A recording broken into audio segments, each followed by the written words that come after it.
This week, we'll be looking at the debate between conceptualist and non-conceptualist interpretation. This has been one of the most central debates in Kant scholarship over the last 25 years. The debate concerns Kant's dictum that thought without content is empty, intuitions without concepts are blind. It's clear that thoughts without intuitions corresponding to them don't amount to cognitions, and that intuitions that haven't been synthesized under concepts don't amount to cognitions either. The question at issue in this debate is whether intuitions are themselves possible without concepts, or whether concepts are somehow involved in the very constitution of an intuition, so that blind intuitions aren't possible at all. The non-conceptualist interpretation holds that intuitions have sensation as their content and space and time as their form, and that as such, intuitions relate immediately to objects without relying on any concepts. The conceptualist side of the debate, by contrast, holds that the categories are a priori concepts of the understanding first make it possible for intuitions to relate to objects at all. Some evidence for the non-conceptualist interpretation comes in the passage where Kant distinguishes sensibility from the understanding. Lucy Allais reflects on this passage in her article for this week. At A50 B74, Kant writes, "Our cognition arises from two fundamental sources in the mind, the first of which is the reception of representations, the receptivity of impressions, the second, the faculty for cognizing an object by means of these representations, spontaneity of concepts. Through the former, an object is given to us. Through the latter, it is thought in relation to that representation. Intuition and concepts therefore constitute the elements of all our cognition, so that neither concepts without intuition corresponding to them in some way, nor intuition without concepts can yield a cognition." Kant goes on to say, "Neither of these properties is to be preferred to one another. Without sensibility, no object would be given to us, and without understanding, none would be thought. It is thus just as necessary to make the mind's concepts sensible, that is, to add an object to them in intuition, as it is to make its intuitions understandable, that is, to bring them under concepts. Further, these two faculties or capacities cannot exchange their functions. The understanding is not capable of intuiting anything, and the senses are not capable of thinking anything. Only from their unification can cognition arise. But on this account, one must not mix up their roles. Rather, one has great cause to separate them carefully from each other and distinguish them." So the non-conceptualist side of the debate emphasizes this passage. They interpret it as claiming that intuition makes a contribution to cognition, wholly unlike the contribution that concepts make to cognition. Intuition's contribution to cognition is to present us with particular objects. And when Kant says that the understanding is not capable of intuiting anything, non-conceptualists interpret this as meaning that while intuitions present us with objects, concepts play no role in objects being presented to us. The crucial evidence in support of the conceptualist interpretation,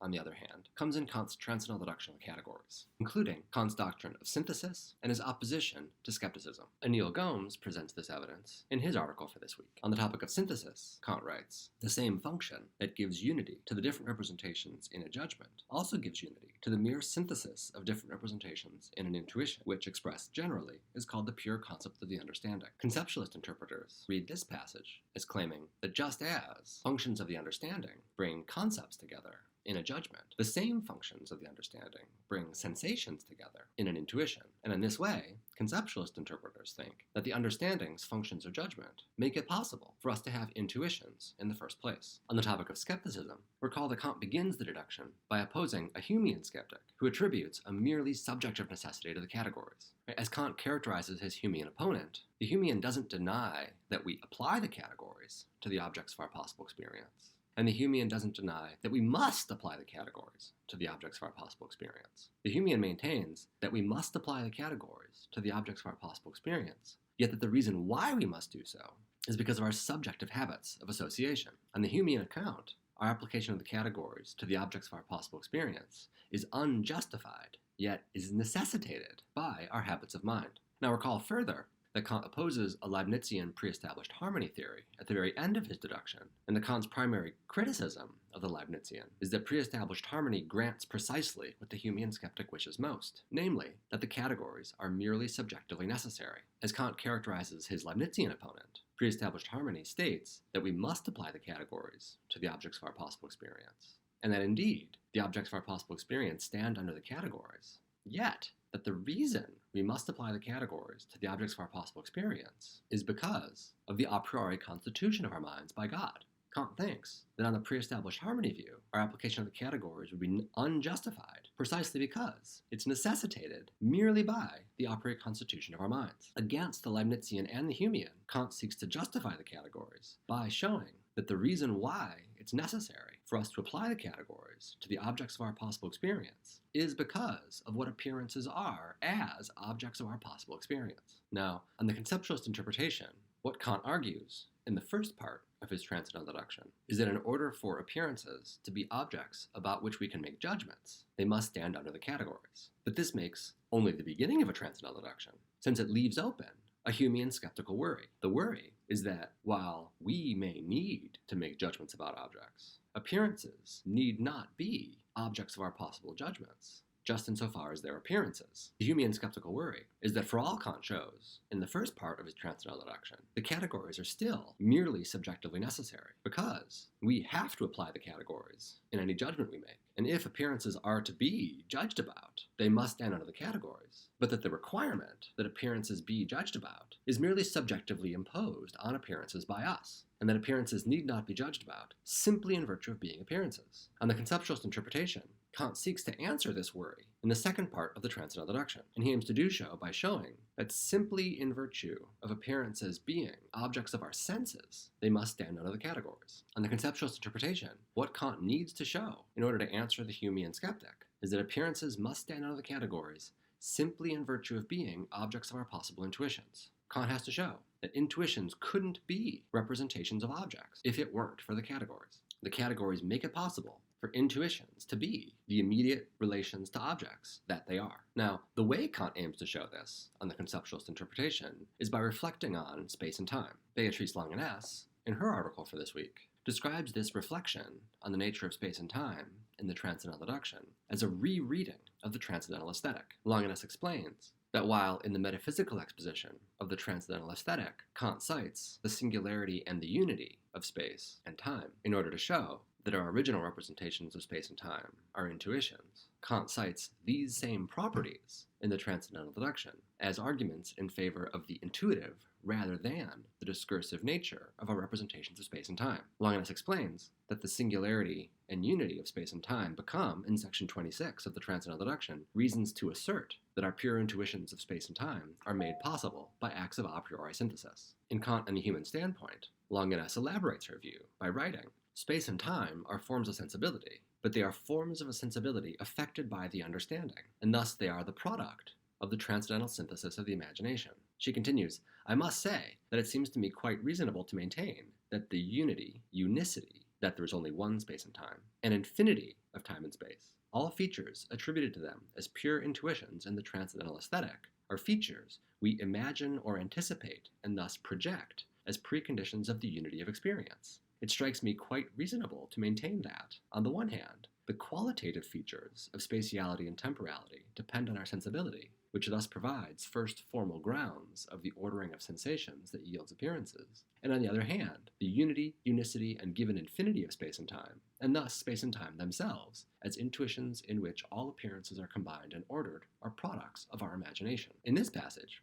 Langeness indicates that certain qualitative features of space and time may be independent of the understanding, yet she insists that the unity, oneness, and infinity of space and time, which Kant cites in his aesthetic to argue that space and time are intuitions and not concepts, turn out to be, in the transcendental deduction, features of space and time that presuppose the categories. Now, Colin McLear, in his article for this week, objects to precisely this feature of the conceptualist interpretation. What McLear points out in his article for today is that Langeness's interpretation of the transcendental deduction undermines Kant's argument in the transcendental aesthetic that space and time are originally intuitions. McLear notes that in the aesthetic, Kant argues that space and time have a distinctively sensible sort of unity. This unity is a whole-to-part unity. So you can remember from the aesthetic, that Kant aims to show that space and time are the forms of sensibility by showing that our original representations of space and time are a priori and intuitions, not concepts. What shows us that our original representation of space and time is an intuition and not a concept is that space and time are essentially singular. They're essentially singular in the sense that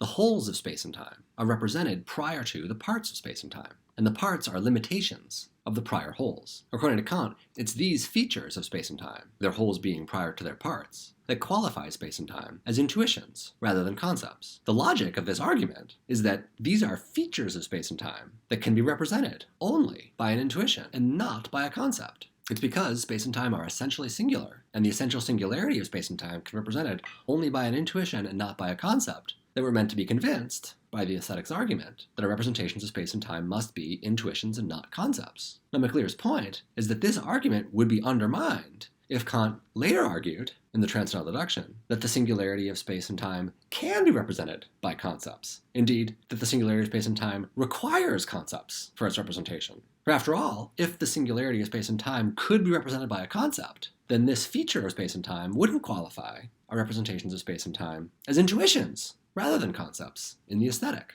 Now remember, Longinus distinguishes the qualitative features of space and time from their unity, unicity, and infinity. She argues that the categories required for representing the unity, unicity, and infinity of space and time. But what I think Maclear's argument shows us is that the challenge for a conceptualist interpretation is to distinguish the features of space and time that are cited in Kant's aesthetic for the purpose of qualifying our original representations of space and time as intuitions rather than concepts from whatever feature it is that Kant aims to refer to in his transcendental deduction to show that space and time presuppose a categorical synthesis. The conceptualist interpretation has to do this in order to explain how space and time can presuppose the categories, without this undermining Kant's argument in the aesthetic that certain features of space and time qualify space and time as originally intuitions and not concepts. The further challenge for the conceptualist interpretation is to explain how, even though the spatiotemporal form of intuition presupposes the categories, intuitions can still play a distinctive role in the genesis of our cognition, in presenting us with objects. In other words,